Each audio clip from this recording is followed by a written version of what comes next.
Ngayon guys, ipapakita ko sa inyo kung paano ako mag-clear history sa aking YouTube channel. So first, punta tayo sa YouTube app. Click natin. And then, click natin ang profile natin. Pagka-click natin ang profile natin, punta naman tayo sa time watch. Click natin ang time watch. So, ngayon, andito na tayo sa time watch ko. So,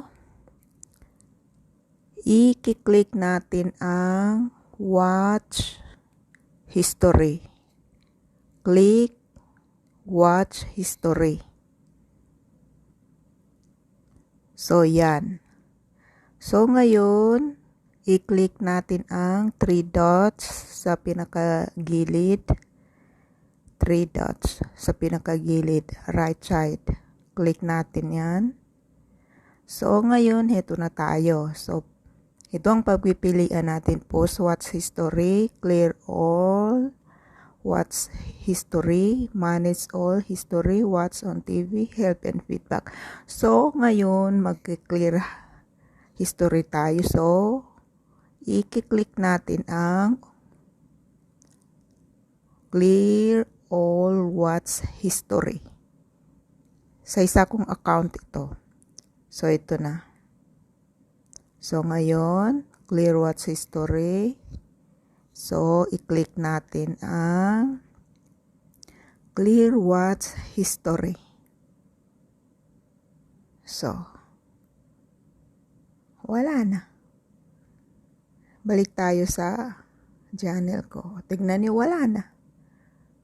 Mapupunta na yun sa, mapupunta na yun sa studio. Sa watch time ko. Doon na yun mapupunta yung watch history ko. So, ganun lang kadali. Sa mga hindi pa marunong mag-clear history. Ganun lang ang gawin nyo. Punta tayo sa YouTube app. And then, click natin ang profile natin. And then, hanapin ang watch time or time watch. And then, click. And then, pagka click natin sa watch time, click natin ang watch history. And then, punta tayo sa pinakagilid, yung 3 dots. Then, hanapin nyo ang clear or watch history. Ganun lang kadali. Sa mga hindi pa marunong. Hindi pa naman lahat marunong na eh. So, yun na yun. Kung nagustuhan nyo ang vlog ko, please like and share. And don't forget to subscribe my YouTube channel, Hannibal KSA. And don't forget to click the notification bell para updated kayo sa mga susunod ko pang vlog and live every day. Thank you so much. God bless. Bye-bye.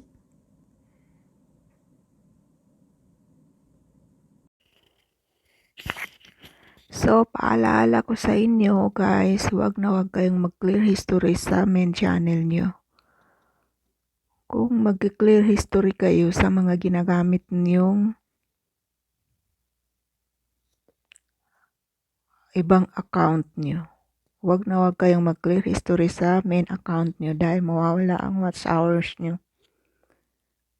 Kung kailangan nyo pa ang WH sa mga hindi pa na-monetize. Sa sa napapanood ko lang. Napanood ko sa isang tutorial, wag mag-clear history sa main channel. So, ang ginawa ko kanina, isa kong account yun. Yun ang nag-playlist sa video ng main account ko. Need natin i-clear history yun. Para yung WH mapupunta sa main channel natin. Ganun lang. Yun lang ang paalala ko sa inyo.